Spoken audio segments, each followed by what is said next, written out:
సిద్దిపేట జిల్లా గజ్వేల్ మండలంలోని మునిగడప గ్రామంలో పెండింగ్ లో ఉన్న కెనాల్ పనులను పరిశీలించారు గజ్వేల్ నియోజకవర్గ BRS party incharge Vanteru Pratap Reddy. ఈ సందర్భంగా వంటేరు ప్రతాప్ రెడ్డి మాట్లాడుతూ, గతంలో కేసీఆర్ ప్రభుత్వం కొండపోచమ్మ సాగర్ నుంచి మునిగడప వరకు కాలువ పనులను 99% పనులను పూర్తి చేయడం జరిగిందన్నారు. కేవలం 1% పనులుంటే 2 ప్యాచెస్ పనులు పెండింగ్ లో ఉన్నాయని, 40 నుంచి 50 గజాలు బ్రిడ్జి కట్టి కెనాల్ ను పూర్తి చేస్తే మునిగడప చెరువులకు నీళ్లు వచ్చి నిండుతాయన్నారు. మునిగడప చెరువు నింపితే గుల్లపల్లి, మందాపూర్, దౌలాపూర్, బస్వాపూర్, తిమ్మాపూర్, చాట్లపల్లి, వట్టిపల్లి 10 నుంచి 15 గ్రామాల చెరువులను నింపి ఈ ప్రాంత రైతాంగానికి సాగునీరు అందించడం జరుగుతుందన్నారు. చెరువులను నింపడం వలన భూగర్భ జలాలు పెరుగుతాయన్నారు. దాదాపు ఈ కెనాల్ 4 కిలోమీటర్ల పొడవు ఉంటుందని, చుట్టూ ఉన్న పంటలకు బోర్ల ద్వారా రైతులు సాగునీరు పంట పొలాలకు పాలించుకోవచ్చన్నారు. గతంలో కేసీఆర్ ప్రభుత్వం కెనాల్ పనులను 99% పూర్తి చేస్తే ప్రస్తుతం ఉన్న కాంగ్రెస్ ప్రభుత్వం 1% పనులను కూడా చేయటం లేదని మండిపడ్డారు. రైతుల పట్ల కాంగ్రెస్ ప్రభుత్వానికి రేవంత్ రెడ్డికి చిత్తశుద్ధి లేదన్నారు. కాంగ్రెస్ ప్రభుత్వం కక్షపూరితంగా వ్యవహరించి రైతుల పొలాలను ఎండగడుతుందన్నారు. ఇరిగేషన్ ఈఎంసీకి మరియు ఎస్సీకి డిఈకి సంబంధిత అధికారులకు ఎన్నిసార్లు మొరపెట్టుకున్నా, ఫోన్ చేసినా, వినతి పత్రాలు అందజేసినా స్పందించడం లేదని తెలుపుతూ రైతులకు మాత్రం సాగునీరు వదలటం లేదన్నారు. తెలంగాణ రాష్ట్ర రైతాంగానికి సాగునీరు అందించడానికి, గజ్వేల్ నియోజకవర్గ ప్రాంత రైతాంగానికి సాగునీరు అందించడానికి గతంలో కేసీఆర్ ప్రభుత్వం మల్లన్న సాగర్, కొండపోచమ్మ సాగర్ అంటూ ప్రాజెక్టులను నిర్మాణం చేసి కాలువను నిర్మాణం చేయడం జరిగిందన్నారు. ఒక్క గజ్వేల్ నియోజకవర్గంలోని దాదాపు 10 సంవత్సరాలలో 10,000 కోట్ల అభివృద్ధి సంక్షేమ పనులను ప్రజలకు అందించిన ఘనత కేసీఆర్దే అన్నారు. గజ్వేల్ నియోజకవర్గంలో మల్లన్న సాగర్, కొండపోచమ్మ సాగర్ లాంటి నిర్మాణాలు చేసి రైతాంగానికి సాగునీరు అందించారన్నారు. ఎడ్యుకేషన్ హబ్ నిర్మాణం చేశారన్నారు. ఇంటిగ్రేటెడ్ మార్కెట్ నిర్మాణం, పరిపాలనా సౌలభ్యం కోసం ఇంటిగ్రేటెడ్ ఆఫీస్ నిర్మాణం చేశారన్నారు. గజ్వేల్ పట్టణం చుట్టూ రింగ్ రోడ్డు నిర్మాణం చేశారన్నారు. తెలంగాణకి తలమానికంగా గజ్వేల్ కు మణిహారంలో, ములుగులో అగ్రికల్చర్ కళాశాల, ఫారెస్ట్ యూనివర్సిటీ ఏర్పాటు చేశారన్నారు. ప్రతి ఇంటికి నల్లాగా సురక్షితమైన త్రాగునీరు అందించారన్నారు. గజ్వేల్లో మంచి ఆహ్లాదకరమైన వాతావరణం కోసం అర్బన్ పార్కులు ఏర్పాటు చేశారని తెలిపారు. డబుల్ రోడ్ల నిర్మాణం చేశారన్నారు. ఇలా చెప్పుకుంటూ పోతే చాలా ఉన్నాయని వివరించారు. ఈ కార్యక్రమంలో పిఎస్సిఎస్ చైర్మన్ ఆలేటి ఇంద్రసేనారెడ్డి, మాజీ ఆత్మ కమిటీ చైర్మన్ గుండా రంగారెడ్డి, మండల పార్టీ అధ్యక్షులు పనిగట్ల శ్రీనివాస్ గౌడ్, మార్కెట్ కమిటీ మాజీ చైర్మన్ ఉపేందర్ రెడ్డి, సీనియర్ నాయకులు సుధాకర్ రెడ్డి, ఎంపీటీసీలపురం జిల్లా మాజీ అధ్యక్షులు కిరణ్ గౌడ్, ఇటిక్యాల సర్పంచ్ శేఖర్, జగదేపూర్ ఎంపీటీసీ కొత్త కవిత శ్రీనివాస్ రెడ్డి, పీర్లపల్లి నుంచి మాజీ సర్పంచ్ యాదవరెడ్డి, బీఆర్ఎస్ పార్టీ నాయకులు, మాజీ సర్పంచ్లు, ఎంపీటీసీలు, మాజీ ప్రజా ప్రతినిధులు, సీనియర్ నాయకులు పాల్గొన్నారు. సాగర్ నుండి మునిగడప చెరువు వరకు గత ప్రభుత్వం 99% పూర్తి చేసింది. 1% దాదాపు 40 నుంచి 50 గజాలు చిన్న ఒక బ్రిడ్జి కట్టి కెనాల్ కంప్లీట్ చేస్తే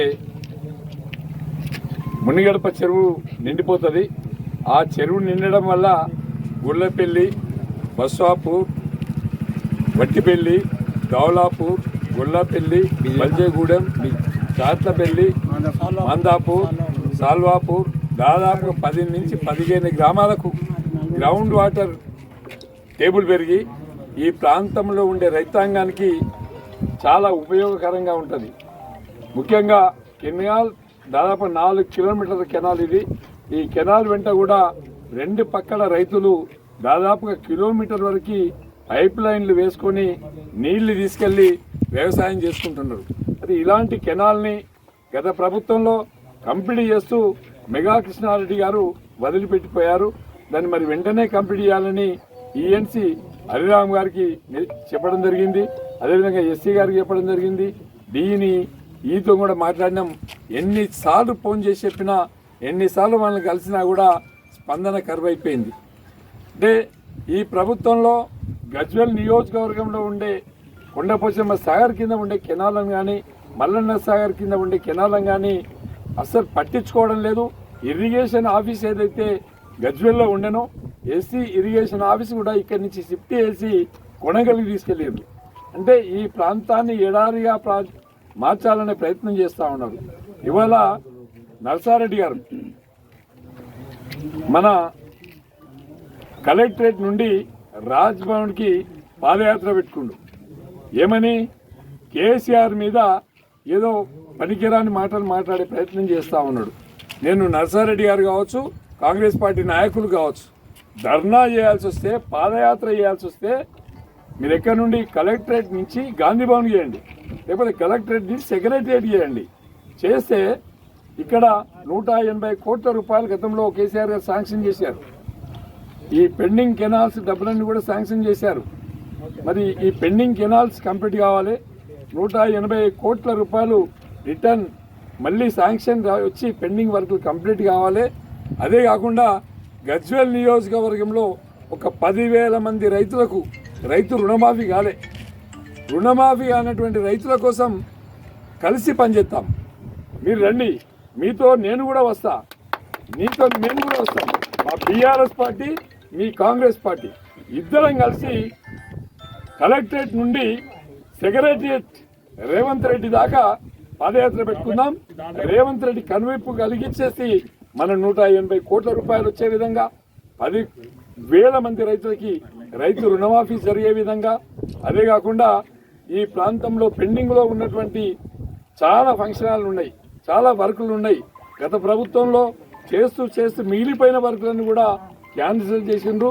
వాటిని అన్నింటిని పునరుద్ధరించాల్సినటువంటి అవసరం ఉంది. కాబట్టి దానికోసం పాదయాత్ర చేద్దాం. నర్సారెడ్డి, మీరు ఎప్పుడంటే అప్పుడు మేము రావడానికి రెడీ ఉన్నాం. మరి మీ రేవంత్ రెడ్డి మీదికి యుద్ధానికి పోదాం. ప్రభుత్వం మీది, పనిచేయాల్సింది మీరు. ఇలా పనిచేయాల్సినటువంటి మీరు పనిలేని మనిషి మంగలి పిల్లి తల కొరికినట్టు మరి మీరు ఇవాళ వచ్చి కేసీఆర్ మీద మాట్లాడుతుంది. కేసీఆర్ అంటోడు గజ్వేల్ నియోజకవర్గానికి 10,000 కోట్ల రూపాయలు అభివృద్ధి చేసిండు. ఒక మల్లన్న సాగర్ నిర్మాణం చేసిండు, ఒక కొండపోచమ్మ సాగర్ నిర్మాణం చేసిండు, ఒక ఎడ్యుకేషన్ హబ్ నిర్మాణం చేసిండు, హార్టికల్చర్ యూనివర్సిటీ నిర్మాణం అయింది, ఒక ఫారెస్ట్ యూనివర్సిటీ నిర్మాణం అయింది. గజ్వేల్ అన్ని గ్రామాలకు కూడా డబుల్ రోడ్లు వేయడం జరిగింది. దాదాపుగా గజ్వేల్ నియోజకవర్గంలో 10,000 కోట్లు ఖర్చు పెట్టి ఇలా కొండపోచమ్మ సాగర్ నుండి హల్దీ రివర్ ద్వారా ఎస్ఆర్ఎస్పీ వరకు నీళ్లు పంపిస్తున్నాం. అదేవిధంగా కొండపోచమ్మ సాగర్ నుండి అయ్యర్ మానేర్ వరకు కూడవెల్లి ద్వారా దాదాపుగా 100 కిలోమీటర్లు నీళ్లు పంపిస్తున్నాం. కొన్ని లక్షల ఎకరాలు కల్టివేషన్ అవుతా ఉంది. మరి గజ్వేల్ని 50 సంవత్సరాల ముందుకు తీసుకెళ్లినటువంటి వ్యక్తి మీద ఇవాళ మీరు మాట్లాడడం చాలా మూర్ఖం, దుర్మార్గం. 5 సంవత్సరాలు ప్రతిపక్షంలో ఉన్నప్పుడు నర్సారెడ్డి గారు ఫోన్ ఆఫ్ చేసుకొని నడుము నొప్పి అని దవాఖానలో పండుకున్నాడు. మరి అధికారం రాగానే నడుము నొప్పి ఎక్కడ దెంకపోయింది? నీ దొంగ నొప్పా, నిజం నొప్పా? నీకు నొప్పి ఉంటే 100 కిలోమీటర్లు ఎట్లా నడుస్తావు? అంటే నీకు నొప్పి లేదు. ఇన్ని రోజులు కాంగ్రెస్ పార్టీ నాయకుల్ని కానీ గజ్వేల్ నియోజకవర్గంలో ఉండే ప్రతి కాంగ్రెస్ పార్టీ నాయకుడిని మోసం చేసిన నువ్వు నడుము నొప్పి అని ఇంట్లో పండుకున్నావు. పైసలు ఖర్చులైతే అని తిరగవద్దని చెప్పి సెల్లాఫ్ చేసుకుని పండుకున్నటువంటి నువ్వు ఇలా గజ్వేల్ అభివృద్ధి కోసం మాట్లాడతావా? కేసీఆర్ కోసం మాట్లాడతావా? ఆ నైతిక హక్కు నీకు లేదు. కాబట్టి మేము తీవ్రంగా ఖండిస్తున్నాం. అతి త్వరలో నీకు చేతనైతే మాతో కలిసిరా, డేట్ డిక్లేర్ చేస్తాం. అన్ని మండలాలు కలిసి దాదాపుగా 9 మండలాలు, 2 మున్సిపాలిటీలో ఉండే 1,000 మంది రైతు రుణమాఫీ కాలే. వాళ్ళందరితోని అతి త్వరలో కలెక్టరేట్ నుండి సెక్రటరియట్కి పాదయాత్ర పెట్టి ఒక తెలంగాణ రాష్ట్రంలో ఉండే అధికార పార్టీని రేవంత్ రెడ్డి గారిని కదిలిస్తాం. దాంతోపాటు ఇంకోటి కూడా హెచ్చరిస్తూ ఉన్నాం. మల్లన్న సాగర్, కొండపోచమ్మ సాగర్ నిర్వాసితులకి కొన్ని చిన్నగా పెండింగ్ ఉన్నాయి, ఒక 5% ఇవ్వాలి. వాటిని కూడా ఇవ్వాల్సిన అవసరం రేవంత్ రెడ్డి గారికి ఉన్నది. గతంలో దీక్ష చేసినప్పుడు గతంలో కేసీఆర్ గారి మీద వీళ్ళకి న్యాయం చేయాలని దీక్ష చేసినావు. నువ్వే ఇలా ముఖ్యమంత్రిగా ఉన్నావు. కాబట్టి నువ్వు వెంటనే వాళ్ళకి సంబంధించినటువంటి పనులు కూడా పూర్తి చేయాలి. వీటన్నింటి మీద పాదయాత్ర ఎక్కడి నుండి? సిద్దిపేట కలెక్టరేట్ నుండి హైదరాబాద్లో ఉండే సెక్రటరియట్ వాడికి 1,000 మందితో పాదయాత్ర చేస్తామని చెప్పి సందర్భంగా తెలియజేస్తాం. వనం రిసార్ట్ ప్రకృతి ఒడిలో ఒక అపురూప అనుభూతి. హైదరాబాద్ కు సమీపంలో ప్రకృతితో మమేకమయ్యే ఒక మైమర్పించే ప్రపంచం వనం రిసార్ట్. ఆకర్షణీయమైన స్విమ్మింగ్ పూల్, విశ్రాంతి కోసం ఉత్తమ స్థలం, లగ్జరీ రూమ్స్, నేచర్ టచ్ తో అందమైన వసతులు, సుందరమైన గార్డెన్స్, ఎటు చూసినా పచ్చదనం, ఇండోర్ మరియు అవుట్డోర్ గేమ్స్, కుటుంబమంతా ఆనందించే సమయం, విశాలమైన ఫోటోషూట్ స్పాట్స్. మీ స్పెషల్ మూమెంట్స్ ను మరింత అందంగా మలచండి. రుచికరమైన భోజనంతో రెస్టారెంట్. మీ కుటుంబం మరియు స్నేహితులతో కలిసి ఆహ్లాదకరమైన విహారం కోసం ఇప్పుడే బుక్ చేసుకోండి. వనం రిసార్ట్. ఒకసారి రండి, మళ్ళీ రావాలనిపిస్తుంది.